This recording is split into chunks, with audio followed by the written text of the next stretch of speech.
La noche en la UCI tiene un ritmo distinto. Afuera, la ciudad sigue su curso, pero aquí dentro, el tiempo parece detenerse. Hay un silencio espeso, interrumpido solo por el pitido de los monitores y el murmullo de mis compañeros en la estación de enfermería. Llevo años trabajando en este hospital, en la unidad de cuidados intensivos. He visto más muertes de las que quisiera recordar. Al principio, cada pérdida se sentía como un golpe en el pecho, una derrota. Pero con el tiempo, uno aprende a aceptar que la muerte es parte del trabajo, o al menos eso creía. Hace unas semanas algo empezó a cambiar. No sé cómo explicarlo sin sonar como un loco, pero comencé a notar un patrón extraño en los pacientes que fallecían durante mi turno. Todo empezó con don Alfonso, un hombre mayor que llevaba días en estado crítico. Su familia ya había dicho sus despedidas. Los médicos sabían que no había nada más por hacer. Esa noche, mientras revisaba los monitores, vi algo que me hizo fruncir el ceño. Un leve repunte en su oxigenación y en su frecuencia cardíaca. Fue solo un parpadeo en la pantalla, pero suficiente para llamar mi atención. Me acerqué, pensando que tal vez estaba mejorando, pero justo en ese momento, el monitor emitió el temido sonido de la línea recta. Mi primer pensamiento fue que el equipo había fallado. Llamé a uno de los médicos, quien revisó los registros y me dijo que a veces pasa, que el cuerpo puede dar señales erráticas antes de apagarse por completo. Quise creerle, pero la inquietud se quedó conmigo. Unos días después, ocurrió lo mismo. Doña Leticia, una mujer mayor en coma desde hacía semanas, estaba en sus últimos momentos. Me asignaron su cuidado esa noche, y aunque su familia ya se había despedido, sentí la necesidad de quedarme a su lado. Estaba revisando su expediente cuando el sonido del monitor me hizo girar la cabeza de golpe. Otra vez. Ese pequeño pico, esa última chispa en sus signos vitales. Por un momento, tuve la absurda esperanza de que despertaría, pero no. Apenas unos segundos después, murió. Mi estómago se tensó.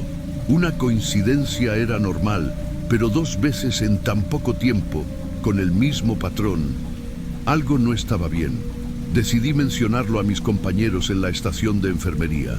Algunos me escucharon con interés, otros simplemente se encogieron de hombros. El cuerpo es impredecible, dijo uno. A veces intenta aferrarse antes de irse, agregó otro. Pero nadie parecía tan inquieto como yo. Desde entonces empecé a prestar más atención, y lo que vi en las siguientes semanas me convenció de que esto no era solo una casualidad. A medida que pasaban los días, me di cuenta de que esto no era un evento aislado. Siempre ocurría de noche, siempre durante mi turno. Un paciente tras otro con ese mismo patrón. Un pequeño repunte en los monitores y luego la muerte. Intenté ignorarlo, hacer mi trabajo como siempre, pero la idea me consumía. ¿Por qué yo era el único que lo notaba? Los sueños comenzaron poco después. Al principio eran solo fragmentos de imágenes, la UCI vacía, el sonido del monitor apagándose, el reflejo de alguien en los vidrios de la estación de enfermería. Pero luego se volvieron más nítidos. Soñé con don Alfonso y doña Leticia sentados en sus camas, observándome. No decían nada, no se movían, solo me miraban. Sus ojos estaban vacíos, como si esperaran algo de mí. Me desperté sudando frío, con la sensación de que alguien estaba parado junto a mi cama, respirando en la oscuridad. Revisé toda la casa, pero estaba solo, o al menos eso creí. Una semana después, un nuevo paciente ingresó en la UCI. Gabriel, un hombre de unos 30 años que había sufrido un accidente automovilístico. Estaba en coma, y los médicos no le daban muchas esperanzas. Esa noche me quedé observando su monitor, casi por instinto.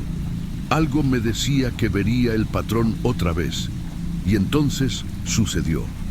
El pico en los signos vitales. Corrí hasta su cama, sintiendo que el aire se volvía pesado a mi alrededor. En ese momento, Gabriel abrió los ojos. Mi corazón martillaba en mi pecho. Su mirada se clavó en la mía, intensa, desesperada. Quiso decirme algo. Vi sus labios temblar, pero no salió ningún sonido.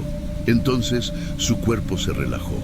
Sus ojos perdieron el brillo y el monitor emitió el sonido agudo de la línea plana. Me quedé congelado, incapaz de moverme. Esa mirada parecía que intentaba advertirme de algo. Esa noche, cuando salí del hospital, sentí que alguien me seguía, pero cuando volteé no había nadie en la calle oscura. Después de lo que pasó con Gabriel, mi mente no me dejó en paz. No podía olvidar su mirada, esa desesperación en sus ojos, ese intento de decir algo antes de morir. Empecé a obsesionarme. Revisé los historiales de los pacientes que habían fallecido de la misma forma. Busqué patrones, conexiones, nada. No había una enfermedad en común, no era un problema de los equipos, no era un error humano, era algo más. Decidí probar algo diferente. En la siguiente noche de turno, cuando una paciente llamada Elena estaba en sus últimos momentos, me acerqué y le hablé. No sabía si podía escucharme, pero le dije que no estaba sola. Cuando su monitor marcó el último latido, sentí una presión en mi mano, como si alguien me la estuviera sosteniendo. Retrocedí de golpe y en ese momento el aire se volvió helado. Y luego lo escuché, un susurro en mi oído. No entendí lo que decía, pero sentí su presencia justo detrás de mí. Giré la cabeza rápidamente, no había nadie. Pero la sensación de ser observado nunca se fue. Necesitaba respuestas. Pregunté a los enfermeros más veteranos si algo así había pasado antes.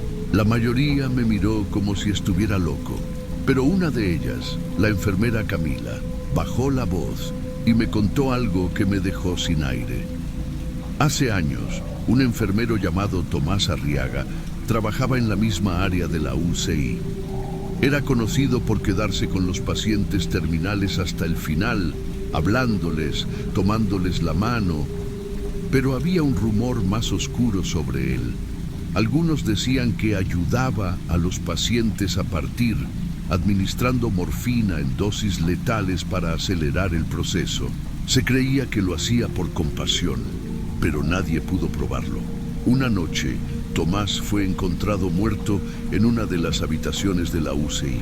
Un infarto, dijeron, pero algunos aseguraban que, antes de morir, él también había visto algo. El estómago se me revolvió. ¿Era posible que las almas de los pacientes estuvieran tratando de decirme algo? Esa noche, de regreso en la UCI, la luz de la estación de enfermería parpadeó. El pasillo se sintió más oscuro que de costumbre. Y cuando me giré hacia los monitores, vi un leve pico en los signos vitales de un paciente recién ingresado. Pero esta vez, no estaba solo en la habitación.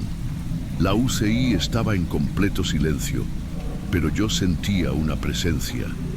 Miré a mi alrededor, con la piel erizada, y entonces lo vi. Una sombra, alta, delgada, de pie junto a la cama del paciente. Mis pulmones se quedaron sin aire. Era solo un parpadeo en la penumbra, pero juro que la vi.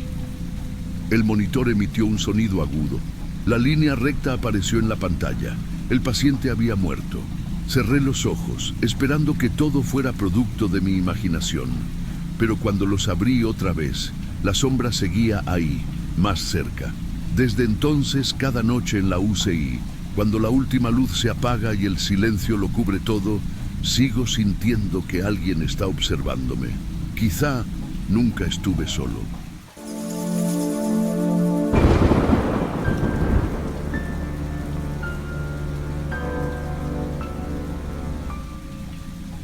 Quiero contarles algo que no solo me marcó para siempre, sino que me dejó con un miedo que aún me persigue.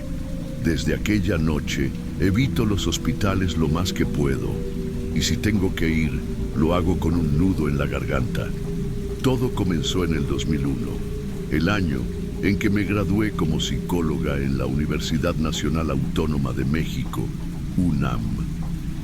Fue un día increíble, lleno de aplausos, fotos y abrazos de mis padres. No sabía que poco después estaría viviendo la peor experiencia de mi vida. Mi hermano menor, Andrés, llevaba años luchando con una enfermedad crónica, pero siempre se mostró fuerte. Era mi todo, mi razón de vivir. Pero un día su salud empeoró y terminó internado en el Hospital Juárez de México. Cuando dijeron que alguien tenía que quedarse con él por las noches, no lo dudé. Esa sería yo, sin importar cuánto tiempo fuera. El hospital era raro. Desde que entré, sentí un ambiente pesado. No sabía si era por el cansancio o la preocupación, pero algo no se sentía bien. Andrés, a pesar de todo, mantenía su sonrisa. Me hacía reír con sus tonterías, aunque yo sabía que lo hacía solo para que no me angustiara. Por las noches, veíamos películas en mi laptop hasta que el sueño lo vencía. Yo lo vigilaba hasta que dormía profundamente, pero una noche todo cambió. Era pasada la medianoche y Andrés ya dormía. Como no tenía sueño, salí al pasillo y me acerqué a una enfermera que estaba revisando unos expedientes. ¿Qué haces aquí tan tarde?, preguntó con amabilidad. Le conté que era psicóloga recién graduada y que me quedaba con mi hermano. La conversación fluía bien, pero de repente sacó un tema que me puso la piel de gallina. ¿En qué cuarto está tu hermano? En el 305, le respondí. La enfermera me miró con una expresión extraña y dijo en voz baja: ¿sabes lo que pasó en el 306? Negué con la cabeza. Me contó que un niño había muerto allí hace unas semanas. De repente y sin explicación, estaba internado por una fractura en el brazo y sería dado de alta al día siguiente. Sus padres demandaron al hospital porque no les dieron respuestas claras, pero lo más extraño es que las cámaras no mostraron nada inusual. Nadie entró, nadie salió, solo amaneció muerto. Se me hizo un nudo en el estómago. Antes de que pudiera preguntar más, otra enfermera interrumpió, llamando a la que me hablaba. Parecía nerviosa, como si no quisiera que siguiera hablando conmigo. Cuando volví a la habitación de Andrés, algo hizo que mi corazón se detuviera en seco. Había un niño junto a la cama de mi hermano, y lo reconocí al instante. Era el niño que había muerto en el cuarto 306. Me quedé petrificada. Era el mismo niño que la enfermera me había descrito, el mismo que murió en ese hospital sin explicación. Estaba sentado en la orilla de la cama, acariciando la cabeza de Andrés con una calma perturbadora. Su piel era pálida, casi translúcida, y su mirada vacía. Mi cuerpo no reaccionaba, solo podía observarlo con el corazón golpeando mi pecho. Finalmente, logré moverme y corrí hacia la puerta para avisar a las enfermeras. Pero no se abrió. Intenté con más fuerza. Nada. Era como si algo invisible la mantuviera cerrada. Sentí un escalofrío recorrerme la espalda cuando escuché la voz del niño, suave pero firme. No lo intentes. La puerta solo se abrirá cuando yo quiera. Mi garganta se secó. Andrés seguía dormido, ajeno a todo lo que pasaba. El niño se levantó y caminó lentamente hacia mí. Sus ojos oscuros se clavaron en los míos. Ella vendrá por él esta semana. Mi estómago se encogió. ¿Ella? ¿De qué hablas?, pregunté en un hilo de voz. El niño no respondió de inmediato. Solo me miró con una tristeza profunda antes de susurrar: lo siento, no puedes hacer nada. Y en un parpadeo se esfumó. La puerta, que antes no podía abrir, ahora se abrió sin esfuerzo. Corrí al pasillo, pero el niño ya no estaba. Era como si nunca hubiera existido, pero yo lo vi con mis propios ojos. Pasé el resto de la noche sin dormir, vigilando a Andrés con el corazón acelerado. Cada sombra en la habitación me parecía sospechosa, cada sonido me hacía saltar. Cuando amaneció, fui directo a mi computadora y comencé a investigar. Me metí en foros de internet sobre sucesos paranormales en hospitales y tras un rato buscando, encontré algo. Un nombre que se repetía en varios testimonios. La madre. Era una antigua enfermera del hospital que había muerto décadas atrás, mientras intentaba salvar a recién nacidos durante un incendio en la maternidad. Nadie sobrevivió. Según las leyendas, su espíritu se quedó atrapado en el hospital, buscando niños enfermos para cuidarlos en su mundo. Sentí un escalofrío al leer eso. Era ella la que vendría por mi hermano. No podía permitirlo. Le pedí a mis padres que nos ayudaran a sacarlo de ahí, pero los doctores se negaron. Decían que su tratamiento estaba funcionando bien y que trasladarlo podría ser peligroso. Pero yo no confiaba en ellos. Sabía que algo más estaba pasando en ese hospital. Y Andrés no tenía idea del peligro en el que estaba. Esa tarde intenté convencer a doctora Camila, una de las médicas más accesibles del hospital, para que nos dejara llevar a Andrés a otro lugar. Su reacción me dejó helada. «No puedo hacer nada», susurró, evitando mirarme a los ojos. «No tienes idea de con qué estás jugando». «¿Con qué estoy jugando?», pregunté sintiendo un escalofrío. Ella se inclinó sobre el escritorio y susurró con miedo. «Escúchame. Si te metes en esto, no habrá vuelta atrás». Luego, como si se diera cuenta de que había dicho demasiado, se levantó rápidamente y salió de la oficina. Mi desesperación crecía. Esa noche, mientras Andrés dormía, intenté mantenerme despierta, pero el cansancio me venció. Entonces tuve un sueño. En él vi un pasillo oscuro y al fondo una figura femenina con uniforme de enfermera. Llevaba un bebé muerto en los brazos. Su cara era borrosa, pero su voz me llegó clara y nítida. «Él necesita de mí». Desperté con un sobresalto, cubierta en sudor frío. El cuarto estaba helado. Miré a Andrés. Seguía dormido, pero su respiración se veía pesada. Entonces lo vi. Huellas mojadas en el suelo, acercándose a su cama. El monitor cardíaco de Andrés empezó a sonar descontroladamente. Corrí a llamar a las enfermeras, pero cuando abrí la puerta me encontré con Elena, la enfermera con la que había hablado días antes.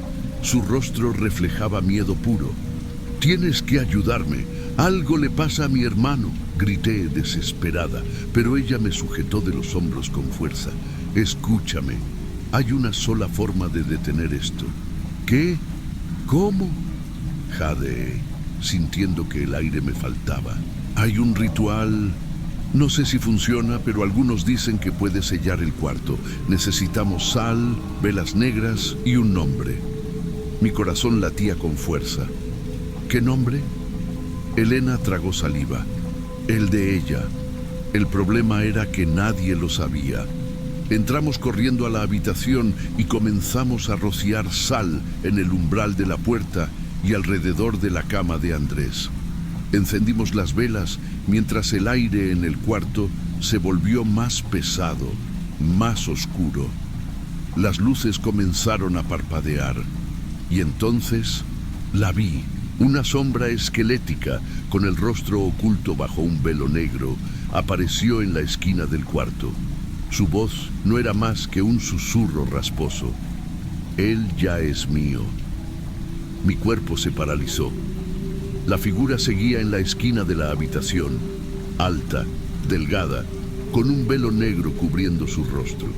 Era como si la oscuridad se pegara a ella, como si no perteneciera a este mundo. Intenté gritar, pero mi garganta estaba cerrada. Elena me apretó el brazo. No podíamos movernos. Andrés comenzó a agitarse en la cama. Su respiración era cada vez más entrecortada. Las máquinas comenzaron a sonar frenéticamente. «¡No puedes llevártelo!», grité, con la desesperación desgarrándome por dentro. La sombra se deslizó lentamente hacia la cama. Su brazo delgado y huesudo se alzó, y su mano esquelética acarició la cabeza de Andrés con una extraña ternura. Él necesita de mí, susurró. Un frío inhumano recorrió el cuarto. Salté hacia Andrés intentando alejarla, pero una fuerza invisible me lanzó contra la pared. Elena gritó. Tenemos que decir su nombre. Di su nombre. Pero no lo sabíamos. No lo sabíamos. Andrés jadeó. Su pecho subía y bajaba con dificultad. Los monitores seguían chillando. Las luces parpadearon violentamente. Y luego, un pitido constante. El sonido de la muerte. Mi mundo se rompió en 1000 pedazos. Andrés ya no respiraba. La sombra se desvaneció, como si nunca hubiera estado ahí. La puerta de la habitación, que antes no podíamos abrir, se desbloqueó sola. El personal médico entró corriendo.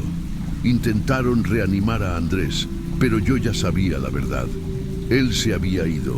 Los doctores dijeron que fue un paro cardíaco repentino. Algo impredecible. Pero yo sabía la verdad. Algo lo tomó. Algo que no pudimos detener. En mi rabia y dolor, grité que había algo maligno en ese hospital. Que esa cosa había matado a mi hermano y a otros niños. Pero solo intentaron calmarme. Elena no dijo nada. Sabía que era cierto, pero se quedó callada. No tardé en darme cuenta de que el hospital encubrió todo. Cuando intenté hablar con la prensa, no pasó nada. Ningún reportero llegó. Nadie nos escuchó. Luego comenzaron las llamadas. Amenazas. Gente que no conocíamos diciéndonos que si hablábamos, sufriríamos las consecuencias. El hospital siguió funcionando. Más niños siguieron muriendo sin explicación. Nosotros enterramos a Andrés y nunca obtuvimos justicia. A veces me pregunto si todo fue real, pero cada vez que cierro los ojos, sigo viendo a la sombra en la esquina de la habitación. Sigo escuchando su susurro en mi oído. Él necesita de mí.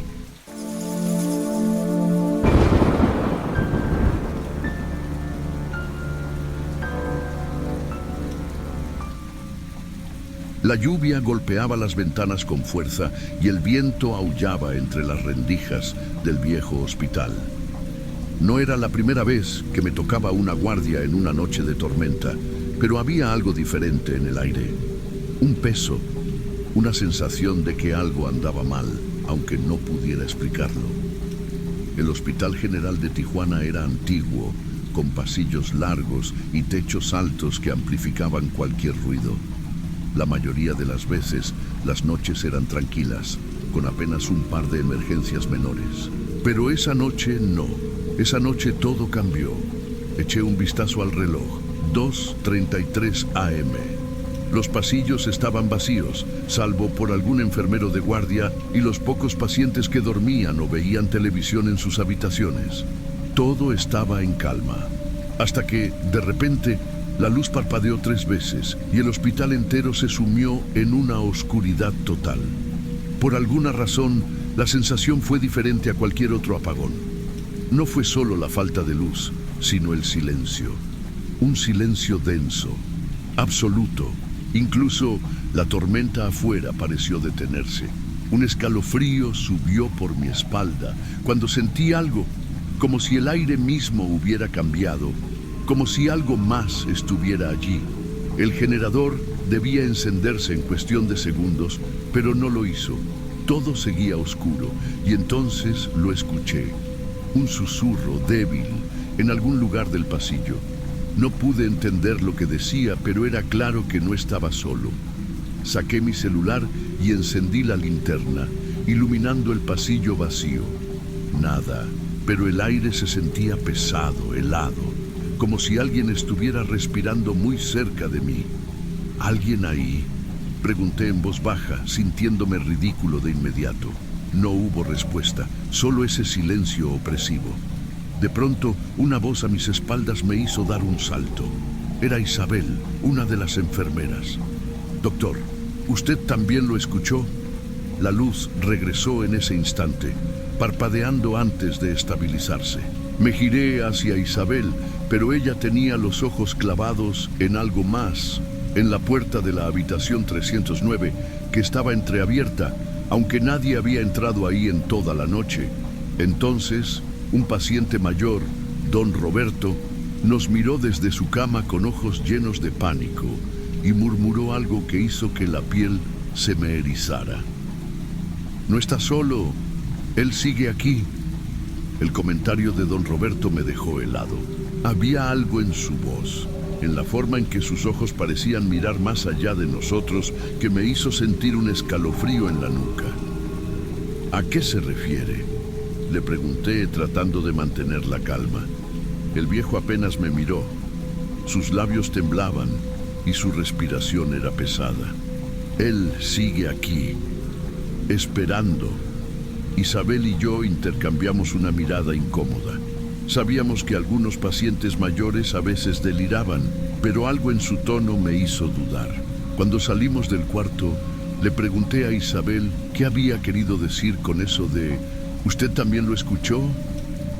«Los susurros, doctor», dijo en voz baja, como si temiera ser escuchada. «Durante el apagón, alguien estaba hablando en el pasillo. Intenté racionalizarlo. Tal vez era el viento o algún ruido del hospital. Pero entonces Isabel agregó algo que me hizo reconsiderarlo todo. «Vienen de la habitación 309, doctor, pero esa habitación está vacía. Aquella noche, cuando mi turno terminó, no pude evitar la sensación de que algo en ese hospital no estaba bien. Y cuando decidí investigar los archivos de los pacientes, encontré un nombre: Manuel Cárdenas. Era un indigente que había ingresado en el hospital hace años con múltiples heridas de arma blanca. Murió exactamente a las 2:33 AM en la sala de emergencias. Eso ya era inquietante por sí solo, pero había un detalle más, algo que me revolvió el estómago. Las últimas palabras que murmuró antes de morir fueron registradas en su expediente: «No he terminado aquí». Me quedé mirando el papel por varios minutos, sintiendo una presión en el pecho. Regresé a mi guardia esa noche con una sensación extraña, como si hubiera despertado algo al descubrir esa información. A las 2:33 AM, como si el hospital entero estuviera cumpliendo una maldición silenciosa, las luces volvieron a fallar. Y esta vez, cuando la oscuridad cayó sobre el hospital, escuché pasos en el pasillo. No eran imaginaciones, no era el viento. Alumbré con la linterna de mi celular y vi algo al final del pasillo. No un paciente, no alguien del personal. Era una sombra alta, quieta, como si supiera que la estaba viendo. Mi corazón se aceleró y entonces, antes de que pudiera reaccionar, desapareció. Mi respiración se volvió pesada. Lo que acababa de ver no tenía explicación. Me quedé parado en el pasillo con la linterna del celular temblando en mi mano. No quería moverme, no quería comprobar si la sombra seguía allí, pero la sensación de que algo aún me observaba era insoportable. Entonces, sin previo aviso, una ráfaga de aire helado recorrió el pasillo, y con ella vino un susurro. No en mi mente, no en mi imaginación. «Doctor». Fue un murmullo ahogado, salido de la nada. El tipo de voz que no tiene eco, que no proviene de ningún lado en específico. Mi instinto me gritó que corriera, pero mis piernas estaban clavadas al suelo. Sentí una presión en el pecho, como si algo invisible estuviera apretándome el aire de los pulmones. Cuando las luces finalmente regresaron, me encontré solo en el pasillo.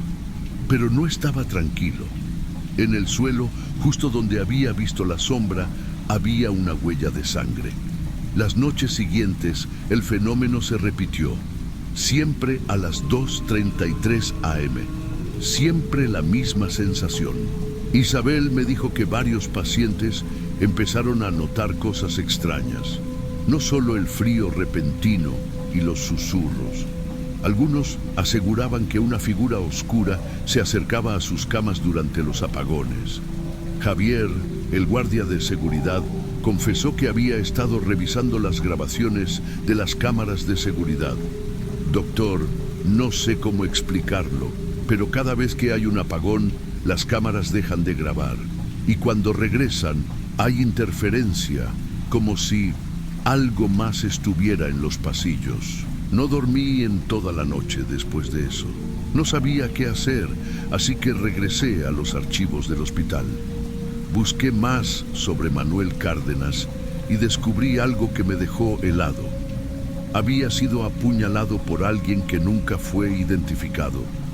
La policía cerró el caso por falta de pruebas.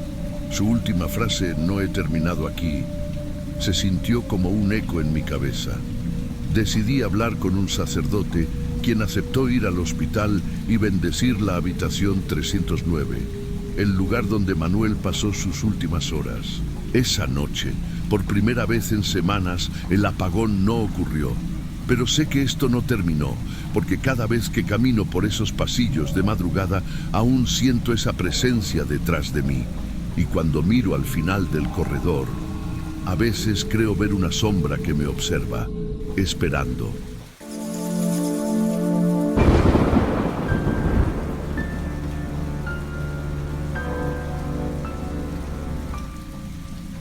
Trabajar en el turno nocturno de un hospital siempre tiene su toque inquietante, pero en el Hospital General de Tlalpan hay algo más.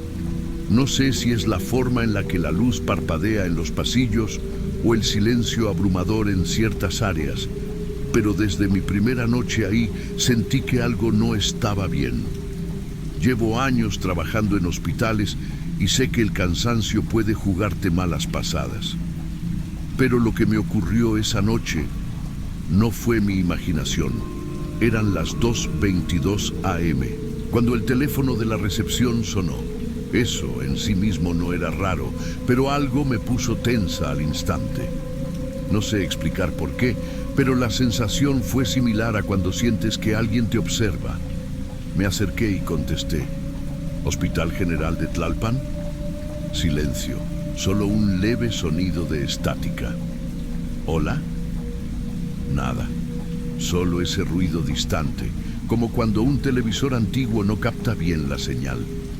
Estaba a punto de colgar cuando escuché un murmullo. No pude entender qué decía, pero sonaba como si alguien estuviera hablando desde muy lejos. ¿Quién habla? Nada. Colgué. Pensé que era una falla en la línea, pero la incomodidad no se me quitó del cuerpo. Apenas pasaron 3 minutos y volvió a sonar. Tomé aire y contesté de nuevo. Esta vez el sonido fue distinto. Primero, la estática, pero después, un susurro. Ayúdame. Era una voz femenina, débil, rota. ¿Quién eres?, pregunté, sintiendo cómo mi piel se erizaba. La llamada se cortó. Me quedé mirando el auricular por unos segundos. Algo estaba muy mal. No quise seguir pensando en eso y continué con mi trabajo. Revisé a los pacientes y cuando pasé por la habitación 214, algo me detuvo. Don Hilario, un anciano que había sido hospitalizado por un infarto, estaba despierto. No me miraba a mí, sino a la puerta, con los ojos muy abiertos. Don Hilario, ¿se siente bien?, pregunté. No respondió de inmediato. Solo giró la cabeza lentamente hacia mí y murmuró algo que me hizo sentir un frío inexplicable en la espalda. Ella está aquí. Mi cuerpo se paralizó. ¿Quién?, pregunté, sintiendo cómo mi garganta se secaba. El anciano levantó un dedo y señaló el pasillo. Miré, no había nadie. Tragué saliva y traté de calmarlo. Seguro tuvo una pesadilla, don Hilario. Descanse un poco. Pero él me miró fijamente, con una seriedad que me dejó sin palabras. No insistí más y me fui. Cuando estaba por salir, el teléfono sonó otra vez. Esta vez no quería contestar, pero no podía ignorarlo. Respiré hondo y levanté el auricular. Hola, silencio. Pero después esa voz otra vez, ahora más clara. No sé dónde estoy. Ayúdame. Mi cuerpo entero se estremeció. ¿Quién eres?, logré preguntar, aunque mi voz sonó más débil de lo que esperaba. No hubo respuesta, solo un susurro más profundo antes de que la llamada se cortara sola. No fui yo quien colgó. La llamada simplemente terminó, como si nunca hubiera existido. El miedo me invadió. Fui a revisar el historial de llamadas del hospital. No había ningún registro de llamadas recibidas. Ninguna. Mis manos empezaron a temblar. No podía explicarlo. No podía entenderlo. Y lo peor es que esto apenas estaba comenzando. Al día siguiente, decidí contarle lo que había pasado a Lucía, mi compañera de turno. Ella llevaba años trabajando en el hospital, y si alguien podía darme una explicación lógica, era ella. ¿Las llamadas?, preguntó con el ceño fruncido. Asentí, esperando que me dijera que solo era un fallo en la línea, pero lo que me dijo me dejó helada. No eres la primera que las recibe, dijo en voz baja, y te aseguro que no son fallos técnicos. Mi corazón empezó a latir más rápido. ¿Qué quieres decir? Lucía miró hacia los lados, como si temiera que alguien más la escuchara. Hace años, una enfermera desapareció en este hospital. Nadie sabe qué pasó exactamente. Un día estaba aquí y al otro simplemente ya no estaba. Me reí, aunque me salió más nerviosa de lo que esperaba. ¿Y qué tiene que ver eso con las llamadas? Lucía me miró serio. Antes de desaparecer, alguien la escuchó hacer una llamada de auxilio, pero cuando revisaron los registros, no había nada. Mi boca se secó. No quise seguir hablando del tema. Preferí convencerme de que era solo una historia vieja para asustar a los nuevos. Pero cuando esa noche me tocó hacer mi ronda en el área antigua del hospital, mi seguridad se desmoronó. Fue cuando la vi. Todo estaba en silencio. El aire en el pasillo estaba helado. Caminaba sin prisa, con el corazón acelerado y la piel de gallina. No sé en qué momento lo sentí, pero sabía que no estaba sola. Cuando pasé por un vidrio opaco de una puerta cerrada, vi un reflejo detrás de mí. Me detuve en seco, giré lentamente la cabeza. No había nadie, pero el frío que sentí en ese momento no era normal. Me obligué a seguir caminando, tratando de calmar mi respiración. Fue entonces cuando, sin previo aviso, una puerta a mi izquierda se cerró de golpe. El estruendo retumbó por todo el pasillo. Mi sangre se congeló. Me quedé inmóvil por unos segundos, sintiendo cómo un sudor frío resbalaba por mi espalda. Sabía qué cuarto era. El almacén de mantenimiento. No sé por qué, pero sentí que tenía que entrar, como si algo me estuviera llamando. Mi mano temblaba cuando giré la perilla. La puerta se abrió con un chirrido largo y profundo. Dentro, todo estaba en penumbras. Había polvo acumulado en el aire y cajas de suministros viejos amontonadas. Pero lo que me hizo perder el aliento fue lo que vi al fondo. Un teléfono antiguo. Estaba sobre una mesa cubierto de polvo, y entonces, antes de que pudiera procesarlo, sonó. El sonido rompió el silencio de una forma casi insoportable. Cada parte de mi cuerpo me decía que no lo tocara, pero mi mano se movió sola. Levanté el auricular y lo que escuché me quitó el aliento. No me dejen aquí, por favor. Era ella. Su voz sonaba rota, como si estuviera sufriendo. Quise hablar, pero mi garganta estaba cerrada. Entonces, el teléfono se cortó solo. No fui yo. No hubo tono de llamada. Solo silencio absoluto. Y luego, lo peor. En el reflejo del vidrio de una vitrina al otro lado del cuarto, vi una silueta femenina. No pude gritar, no pude moverme. Solo vi cómo ella me miraba, con el rostro pálido y los ojos vacíos, y entonces desapareció. Me quedé paralizada. No sé cuánto tiempo pasó antes de que mis piernas reaccionaran y saliera de ahí corriendo. Cuando llegué a la recepción, Lucía me encontró jadeando, con la cara blanca como el papel. No tuve que decir nada. Ella solo me miró y dijo: «Ya la viste, ¿verdad?». No respondí, no tenía palabras, pero en mi pecho el terror era insoportable, porque en ese momento entendí algo. Esa mujer no se había ido. Seguía ahí, atrapada, esperando. Y lo peor es que había intentado comunicarse conmigo. Pero, ¿por qué? No volví a hablar del tema después de esa noche. Intenté convencerme de que todo había sido mi imaginación, que el cansancio me estaba afectando, que no vi lo que creí ver. Pero había algo que no podía ignorar. El teléfono seguía sonando. No todas las noches, pero cuando lo hacía, siempre era a la misma hora, 2:22 AM. Nunca más lo contesté. Hasta que, una madrugada, decidí revisar los archivos antiguos del hospital. Necesitaba respuestas y lo que encontré me dejó helada. Nombre: Elena Ramírez. Cargo: enfermera de turno nocturno. Estado: desaparecida desde 1998. El informe decía que la última vez que la vieron fue en su turno de noche, que ella misma hizo una llamada de emergencia antes de desaparecer, que buscaron por días en todo el hospital, pero nunca la encontraron. El caso fue archivado.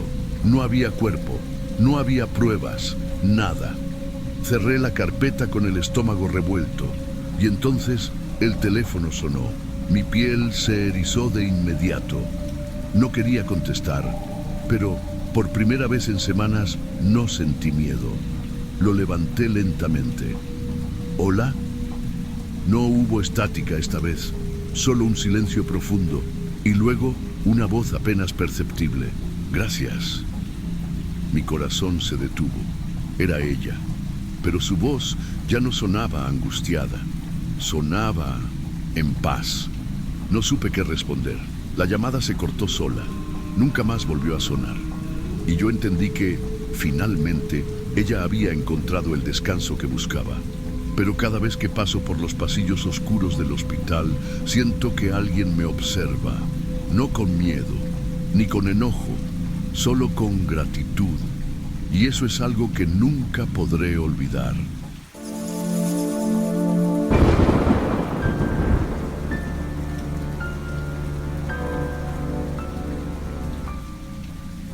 El Hospital General de Juárez es de esos lugares que han envejecido mal con el tiempo. No es tanto por su estructura, aunque las paredes están llenas de grietas y humedad, sino por la sensación que te deja al estar aquí. Algo en el aire es pesado, como si el lugar guardara secretos que nadie quiere hablar en voz alta. Trabajo en el turno nocturno y ya me he acostumbrado a las luces parpadeando, a los pasillos silenciosos y a la sensación de que siempre hay alguien más, aunque sepas que no hay nadie. Pero hay una cosa que nunca me ha dejado tranquila: los apagones. No son raros aquí. El hospital es viejo y el generador se descompone a cada rato. Pero hay algo extraño en cómo suceden. Al principio no me fijé, hasta que noté que siempre pasaban a la misma hora, en el mismo lugar. El ala de cuidados intensivos. La primera vez que lo noté fue en mi tercera semana aquí, 1:30 de la madrugada. Todo parecía normal hasta que las luces empezaron a parpadear más de lo habitual. Un par de segundos después, todo el hospital quedó en oscuridad total. El generador debería haber encendido las luces en cuestión de segundos, pero esta vez tardó demasiado, y en esos segundos, en esa penumbra densa, sentí algo. No sé cómo describirlo, pero alguien estaba ahí conmigo. No lo veía, no lo escuchaba, pero lo sentía. Esa noche estaba en el área de cuidados intensivos, revisando a los pacientes. Todo estaba en orden. Los monitores sonaban como siempre, las máquinas respiraban por los pacientes. Pero cuando caminé por el pasillo con mi linterna, noté que su luz se veía más débil de lo normal. Y entonces vi algo. Al final del corredor, una sombra cruzó rápidamente de un lado a otro. No era una silueta clara, era más como un manchón oscuro, como si la luz misma no pudiera iluminarlo. Me quedé quieta unos segundos. Mi corazón latía tan fuerte que pensé que alguien más podría escucharlo. Parpadeé y ya no estaba.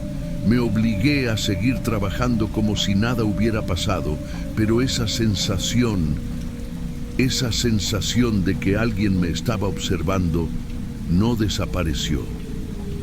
A la noche siguiente volvió a pasar. Otro apagón, misma hora, mismo lugar. Esta vez decidí no quedarme quieta. Caminé con la linterna en la mano, sintiéndome como una idiota por estar asustada. Y justo cuando pasé frente a la habitación 304, sentí un escalofrío helado en la nuca, como si algo hubiera pasado detrás de mí. Me giré de golpe y no había nada, pero lo que más me perturbó no fue eso. Fue lo que vi al revisar el expediente del paciente de esa habitación. El hombre había muerto exactamente a la 1:30 de la madrugada. Después de esas noches, empecé a prestar más atención a los apagones. No podía ser coincidencia. Siempre a la misma hora, siempre en la misma ala del hospital. Pero lo peor no era la oscuridad, era lo que sentía en ella. Una noche, cuando el hospital volvió a quedar a oscuras, decidí no moverme. Quería ver si podía escuchar algo, notar algún detalle que me dijera qué estaba pasando. Y entonces lo oí. Un susurro. No era un sonido fuerte, era apenas un murmullo en el aire, como si alguien estuviera hablando muy cerca de mi oído, pero sin palabras claras. No entendí qué decía, pero lo suficiente para que la piel se me erizara por completo. Encendí la linterna de inmediato y apunté hacia el final del pasillo. Nada. Solo el sonido de los monitores y la respiración de los pacientes. Traté de convencerme de que era mi imaginación, pero no pude. Había sido real. Al día siguiente le conté a mi compañero de turno, Andrés Solano, esperando que me dijera que él también lo había sentido. Pero su respuesta fue la de siempre. Es el cansancio, Valeria. Pasa en todos los hospitales. Quise creerle. De verdad quise, pero algo en mi interior me decía que no estaba imaginando nada. Decidí hacer algo que probablemente no debía. Empecé a revisar los expedientes médicos de los pacientes que estaban en terapia intensiva. Quería ver si había alguna conexión entre los apagones y lo que había sentido, y encontré algo perturbador. Cada vez que había un apagón, uno de los pacientes más graves empeoraba en las siguientes horas y en más de una ocasión morían al día siguiente. Mi corazón se aceleró cuando vi las fechas. No era una coincidencia. Decidí probar algo. Esa noche, cuando llegó la 1:30, me paré en la entrada del pasillo y esperé. Justo a tiempo, las luces empezaron a parpadear y el apagón ocurrió. El hospital quedó sumido en la penumbra. El generador no arrancó de inmediato y en la oscuridad sentí un cambio en el ambiente. El aire se volvió más frío, más denso y luego, otra vez, el susurro. Pero esta vez lo entendí. Todavía me deben algo. La linterna tembló en mi mano. Encendí la luz y corrí hacia el final del pasillo donde había escuchado el sonido. Cuando llegué, vi algo moverse en la sombra, justo en la puerta de la habitación 306. Respiré hondo, junté el valor y entré. La cama estaba vacía. El paciente de esa habitación había muerto hace media hora. Después de esa noche, dejé de buscar excusas. Algo estaba pasando en este hospital, algo que no podía explicarse con lógica. Decidí investigar más a fondo. Revisé archivos antiguos, reportes de incidentes, cualquier cosa que pudiera darme una pista. Fue entonces cuando encontré el nombre Sebastián Núñez, paciente fallecido en 1987, pero lo extraño no era la fecha, sino la causa de su muerte. Falla en el generador durante un procedimiento de emergencia. Paciente murió por asfixia en la oscuridad. Me quedé helada. Sebastián murió porque desconectaron su respirador en un apagón. Y desde entonces, cada vez que las luces fallaban, alguien en estado crítico terminaba muriendo también. como si él estuviera cobrando venganza. Esa noche decidí quedarme en el pasillo de terapia intensiva, esperando. Las luces comenzaron a fallar. 1:30 en punto. El hospital se sumió en la penumbra. Y esta vez no fue solo un susurro. Escuché pasos acercándose, fríos, arrastrados, lentos. Y entonces lo vi. Una silueta en el pasillo, parada en la oscuridad. No tenía rostro, pero sabía que me estaba mirando. El generador tardó más en encender. El aire se volvió denso, como si algo invisible estuviera presionando mi pecho. Cuando finalmente las luces volvieron, la figura desapareció. Pero algo dentro de mí me decía que no se había ido realmente. Al revisar la terapia intensiva, encontré la confirmación de mis peores sospechas. Uno de los pacientes había muerto durante el apagón. Y lo peor es que nadie parecía sorprendido. El hospital entero lo sabía. Todos lo sabían, pero nadie hablaba de ello. Pedí mi transferencia al día siguiente. Antes de irme, pasé por el pasillo una última vez. El hospital estaba en silencio. Todo parecía normal. Pero cuando di mi último paso para salir, la luz sobre mí parpadeó.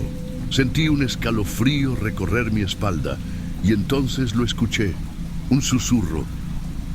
Todavía me deben algo. Me fui sin mirar atrás.